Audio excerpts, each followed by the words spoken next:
There was a cumulative sigh of relief last Monday.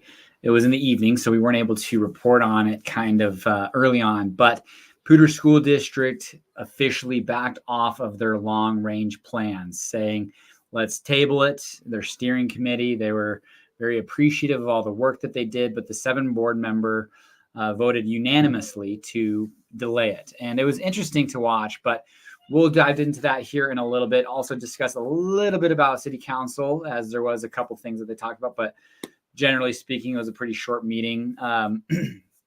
But we go live every Monday. We are going to go live today. It's Memorial Day, so hopefully you guys are enjoying some phenomenal weather that Fort Collins has. A little windy, definitely a little windy, not too bad, but we're seeing 70s, 80s, and even 90s here in the next 10-day forecast.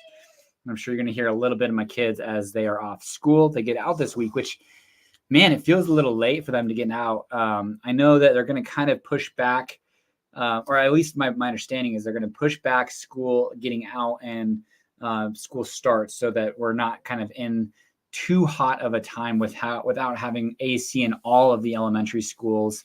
It's a big deal, millions and millions of dollars of projects. So if we can delay that, that's great.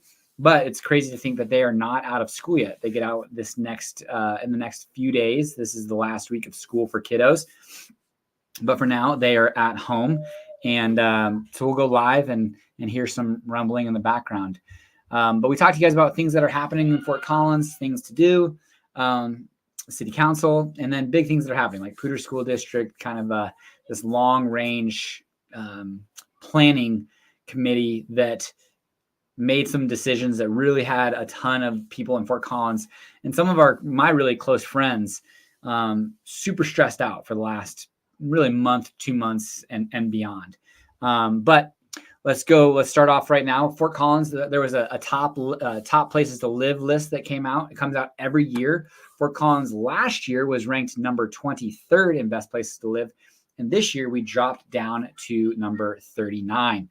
We kind of are all over that list. It's a great list to be on. It just continues to suggest that Fort Collins is a place has decent value, but the quality of life is very high. That's one of the things that we score very well on. Colorado Springs came in at number 3. I don't think I've seen Colorado Springs rank as high as they have. So number 3, Colorado Springs as the best place to live.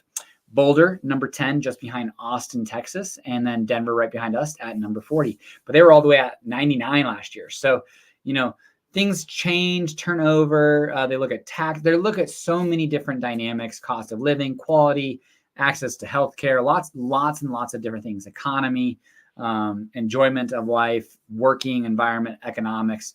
And so they plug all that in and come out with these great lists. And Fort Collins, as far as a place to live, continues to be one of the best. So number 39 in Fort Collins.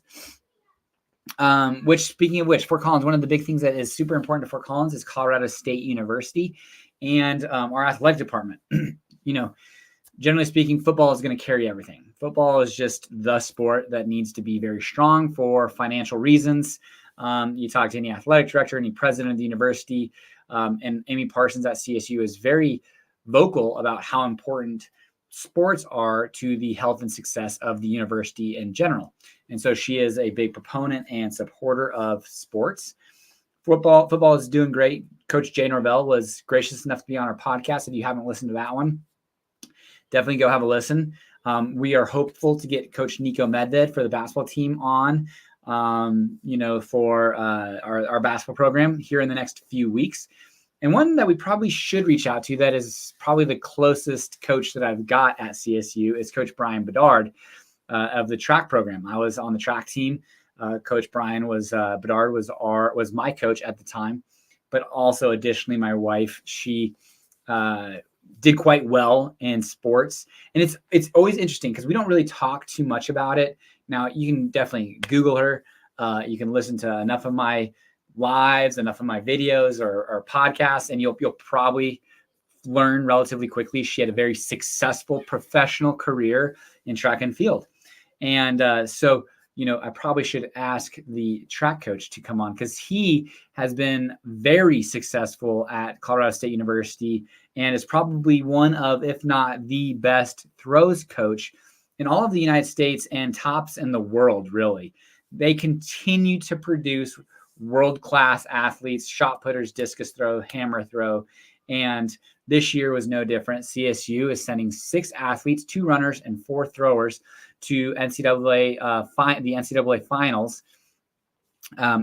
They just got out of the regionals, and 6 of them are moving on, including one, Maya Lesnar. And if that name rings any bells, her dad is Brock Lesnar, and Maya has been nothing short of spectacular at CSU, just breaking record after record, specifically really for the shot put, but is very good at other disciplines as well within the throws. But Maya Lesnar, she actually won. I believe she was the first indoor title winner for CSU as far as throws.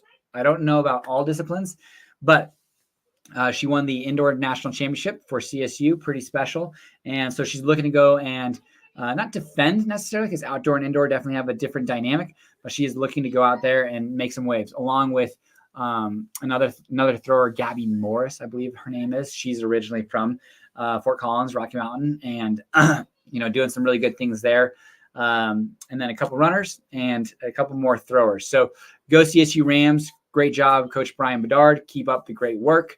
I would say if you are in the throws, or if you watch CSU track and field or athletics, Brian Bedard has done some phenomenal jobs. I want to say he's like 2 or 3 time back-to-back Coach of the Year for Mountain West.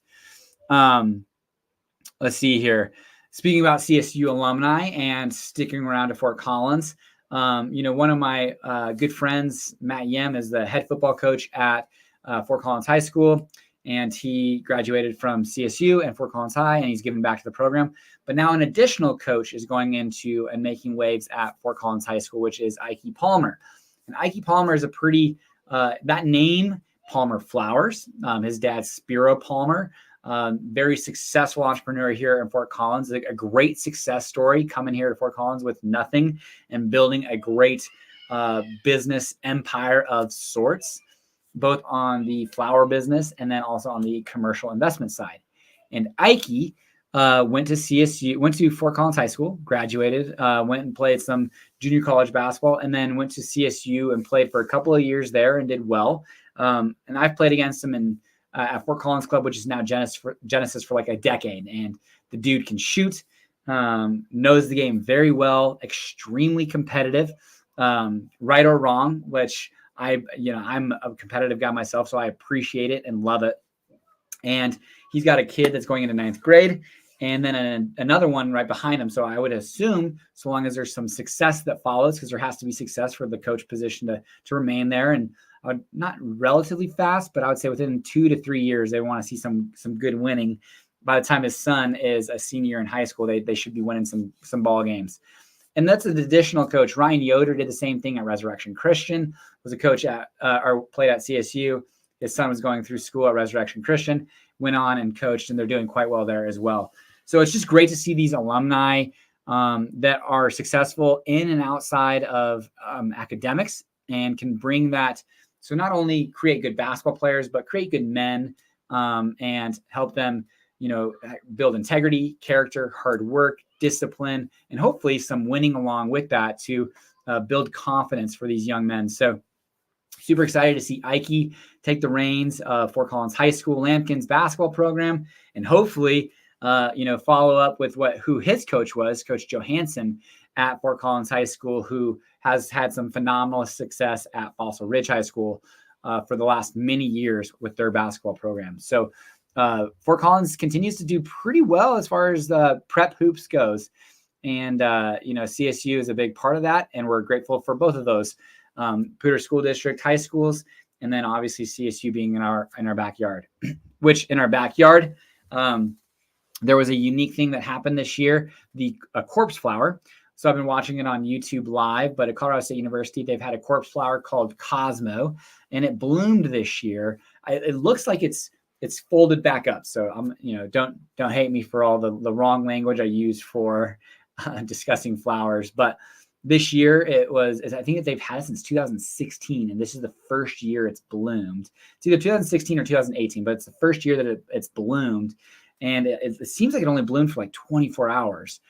Maybe it's going to open back up. I'm not sure how all that works. But hey, baby, I'm on right now. You can come say hi, yes, but then get out of here. Say hi real fast. Hi. Hi. But so, okay, get out of here. All right, Boone, out of here. What do you want? Baby, I'm working right now. This is the world's introduction to Boone. You guys have not met Boone. Say, Boone, look to the camera. Say, what's up? What's your name? What's up? Say, I'm Boonzy. I'm Boonzy. And how old are you? 3. No, you got to look at the camera. And you're 2. I do. Yeah, he is 2. All right. Can I get out of here? All right. Yes.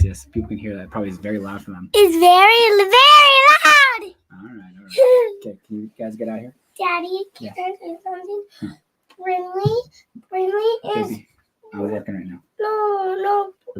Boonzy bit me, and Brinley said he didn't, and he did. Okay. We'll deal with it when I'm done. Okay. Can you shut the door behind you? Then tell her that she's lying. No, that's not how we work. It is lying. Can you shut the door, please? Sorry about that, but life calls sometimes when the kids are out of school, which they're going to be out of school for the entire summer. So there might be some more cameos that pop up. But the corpse flower was super interesting. Never seen it myself, but apparently it smells like rotting flesh when it blooms. But it's super popular. Tons of people were expected to go and see it, lines, and that happened at CSU. So just lots of cool different things. We had on the Fort Collins Fellows podcast, the gardens at CSU. We had that individual's name. I cannot remember it, so it's bad on me. But there's a lot of cool things on the ag program, at CSU that goes on that is just, again, out our back door. But, speaking about kind of projects in Fort Collins, there's a townhome project that got the go-ahead from the Planning and Zoning Commission. I'm going to watch that because I think right now with the new land use code being adopted and lots of things that are changing within Fort Collins, Colorado, I think it's important to really stick up to see what they're saying and how they're going about reading these land use code and what their priorities are. But it suggested that, hey, this matches our 15-minute city, which if you don't know what that is, it's one of the city council's 11 priorities. But to build these 15-minute cities to where you could either walk or bike to essentially work, shop, eat, all within 15 minutes of your home, walking and or biking. And so this gets the okay. They're originally going to build some condos on there, but it just doesn't make sense financially with some of the risks with the condo defects law. But so there's going to be 15 townhomes between 1,000 to 3,000 square feet. I can only imagine that these are going to be that these are probably going to start at probably $1.5 million to $2 million. They're only 2 blocks from Fort Collins, or from downtown Fort Collins. Elevations Credit Union building. They've got some phenomenal condos up there. A buddy of mine bought one of those properties. But maybe on the 1,000 square foot, we could see maybe $750 a square foot, but it's probably going to be closer to like $750 to $1,000 a foot. So that's $750,000 to $1 million on the small end. And then at the 3,000 square feet, you take those numbers, you could very well easily get to $2 million. So I want to watch what that planning and zoning and how they came to their discussion and the plans. There is a plethora of great information on City of Fort Collins video archive. So definitely recommend watching that if you are interested. And then city council, that's what I watch every week, a city council rerun, whether that's the actual city council meeting or a work session. And this week, there's some allocation of the 2050 tax. So if the 2050 tax is a 0.5 cent tax, that 50% of it's going to go to Parks and Rec, 25% to climate, and 25% to public transit. And they were talking about, hey, we want to be able to allocate these certain funds from these tax dollars because they're real and they're significant and they're big. I think they're suggesting that we're going to raise about $10 million extra a year. It's either $10 or $20 million extra a year in tax revenue from this half-cent sales tax. And Parks and Rec is going to get a huge benefit from it. The Adora tennis courts that I was talking about with a buddy yesterday are going to get all revamped, and it sounds like they need it. Pickleball courts possibly in the near future, among many other things. But that was being discussed at City of Fort Collins City Council about what can we allocate. And Kelly Olson wasn't super pumped because it seemed like a few of these things maybe shouldn't be going towards climate or be taking away from climate or being added to the climate budget, and maybe more so on the Parks and Rec, because again, a lot of these are subjective in the sense of, well, okay, the 15-minute community, we want to build a bus bench here that, is going to go towards climate because our 15-minute community is going to get people out of their cars. So like a lot of these kind of tax dollars and how they're going to be spent are going to be very subjective about how they are accomplishing their goals. But I think City of Fort Collins City Council is trying to be very transparent and open with how they're spending these dollars, because I think one thing that we'll recognize with the Land Development Code and the Poudre School District that we're going to talk about here soon, transparency and timing and understanding that the community is very much involved and engaged and watching is super important. So that went on, as well as here sooner than later, we're going to have an intergovernmental agreement, an IGA between our landfill and the City of Fort Collins and the county, and how we're going to use the landfill with a transfer station and flow control. And we have a single hauler coming through with Republic, going to be a single hauler for the entire city to try to get trash trucks off the road and congestion down and emissions down. So a lot of good things, and just the inner workings of a lot of these. We have a 2,000 plus person staff for the City of Fort Collins. And Kelly DiMartino, who she was also on the Fort Collins Fellows podcast, is the city manager, does a great job. She's really the CEO of Fort Collins and really operates the oversight of all these different departments. And these staff, they're basically given a direction from city council or, agreements and taxes and ordinances and all this kind of stuff. And then they're just go fix it, figure it out, make it work. And they do a phenomenal job. And so here in the next year or so, when the Larimer County landfill reaches capacity and we have to have our new landfill open, which is going to be out near Wellington, and how that all works will be super interesting to see. And these agreements and kind of inner workings that happen in the background all have to be really taken into account, all the details. So City Council is on top of that, and that passed as well. Now, I wanted to jump into the special meeting that happened last Monday for the Pter School District. Now, there was 7 board members, and it was interesting because, I have been paying attention to this, not super, super intensely, because, it's one of those things where it's kind of like I'm an armchair quarterback, because it wasn't necessarily having a direct impact on me and my family. And so while, yes, I was watching some of their initial 4 scenarios that almost went counter. Now, there was some that was still a part of their final 4 scenarios. But when their final 4 scenarios came out about a month ago, it just sent shockwaves through a lot of different neighborhoods and communities. And, one of my best friends, their family was impacted. Their school was going to be, consolidated and shut down. And it wasn't a matter of if, it was, here is one of the final 4 scenarios that will be happening as of June 11th. And, that being said, there was a steering committee, a 30 plus member steering committee that dove into a lot of this. There's a 400 person elementary desire and a 700 person middle school desire. And that was kind of the project. The project 400-700 is kind of one of the things that the board was talking about. And the board didn't want to get too much involved because they didn't want to sway decisions, which apparently they were kind of regretful that they didn't, because they're the ones whose necks were on the line, it appears, when the backlash came and the city of Fort Collins came raining down on them saying, what are you guys doing? And listening sessions and fighting them on different data points and suggesting that this doesn't make sense. And the kind of equity that wasn't being thought of, I would say marginalized families of, different ethnical backgrounds were seemingly not targeted, but seemingly the ones that were going to be the most negatively impacted. And it just didn't look really good.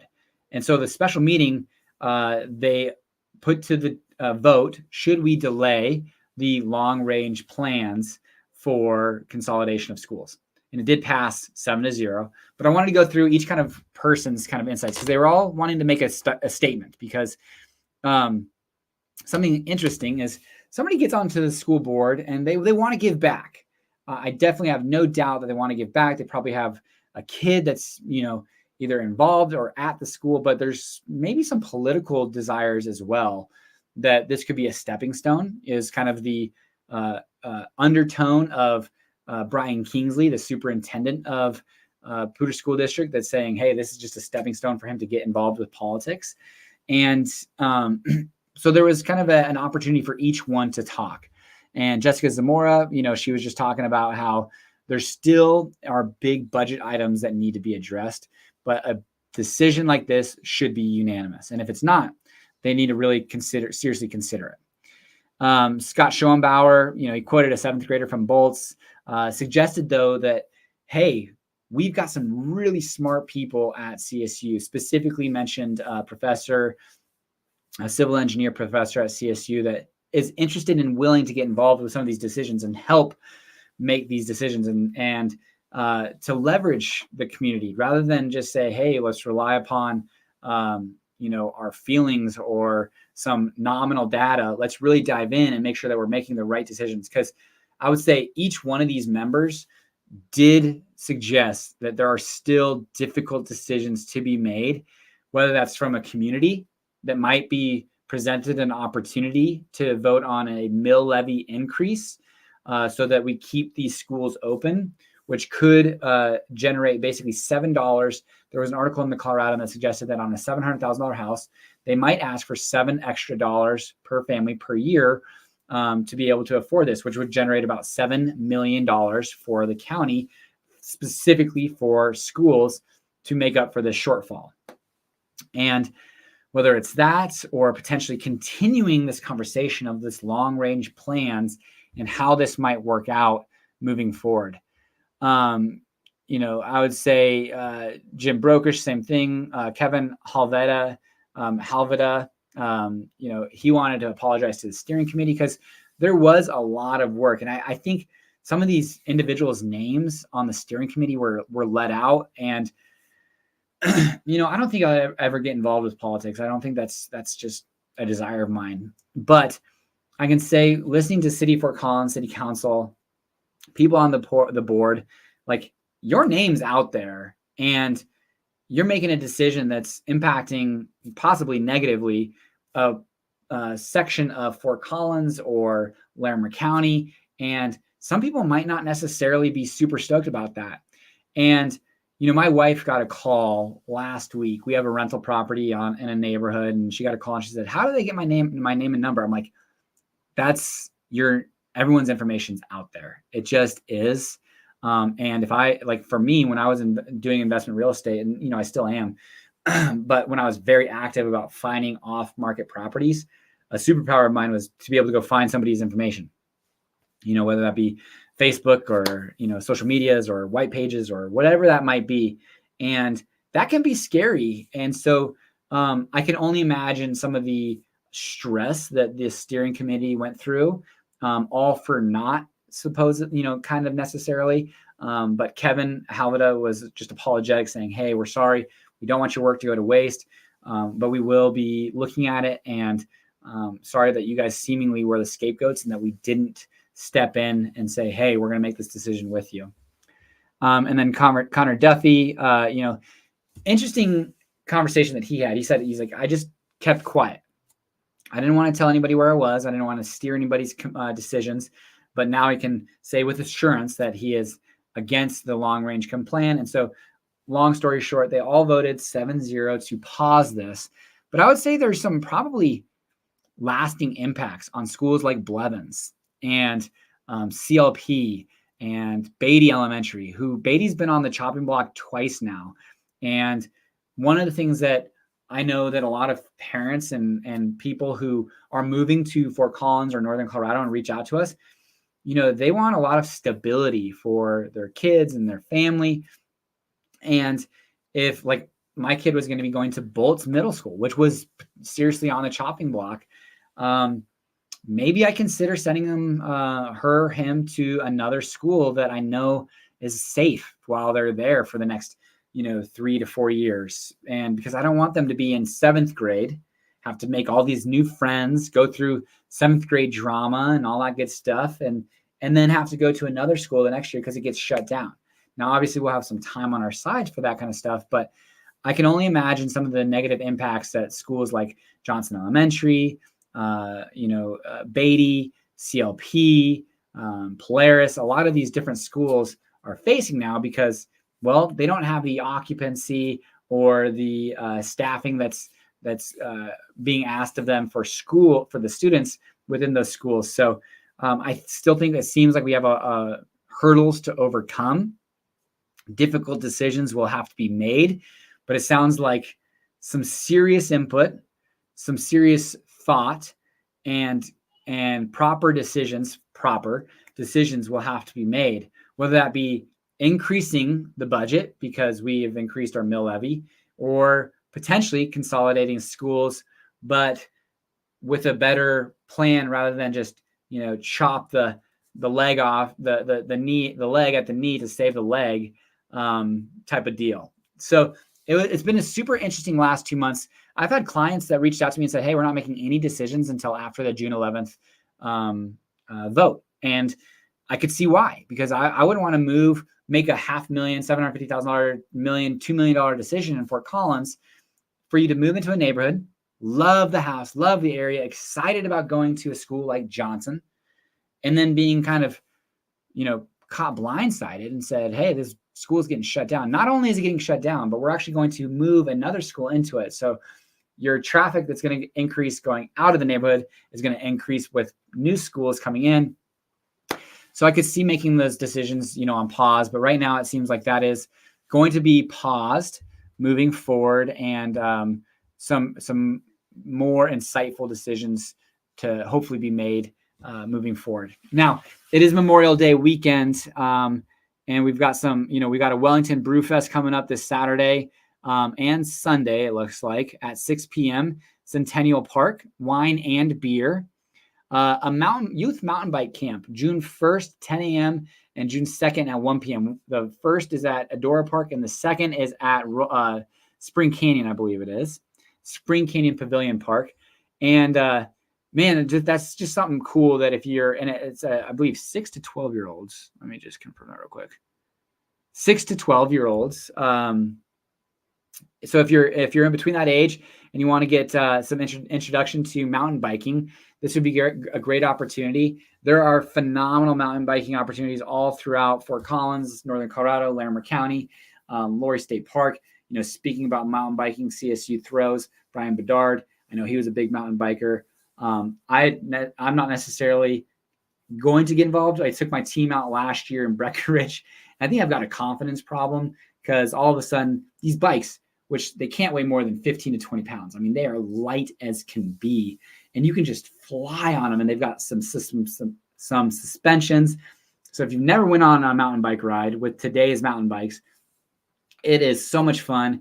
And kids who are starting young can do some amazing things. I was actually driving back from Longmont, met a friend there, and the Berthoud BMX park, super cool. Right along US 287, huge. And so, I mean, literally within 25 minutes, you can go to this phenomenal BMX park. And I know, speaking of which, one of the priorities for CSU or for City of Fort Collins Council is what to do with the Hughes land. 160 acres on the west side of town, right along the Front Range. I'm curious, one of the things that's getting pushed is a BMX park. And now I would say along US 287, the Bertha Park. It's not like super visually appealing, but seemingly super awesome utility wise. So I would say maybe along the west side, I wouldn't be a super huge fan of a BMX park. Just the visuals of it, I think it's gorgeous as is, kind of open fields with the disc golf. But hey, that's me. So definitely, I'm curious what City of Fort Collins City Council is going to do this year. But those are a couple things you can get doing. If you're barbecuing, be safe. We were up at Red Feather this last weekend. It's gorgeous, very lush. Fire danger is low, but that doesn't mean that you shouldn't be very diligent about sparks, fires. Keep Fort Collins, Northern Colorado in general safe from fire. Be responsible. If you're drinking, just be safe. Don't drive. Watch out for wildlife. And otherwise, hopefully you guys enjoyed this live in Fort Collins. Only 30 minutes today. So we're going to cut off soon and go enjoy the sunny day that is Fort Collins Memorial Day. Take care.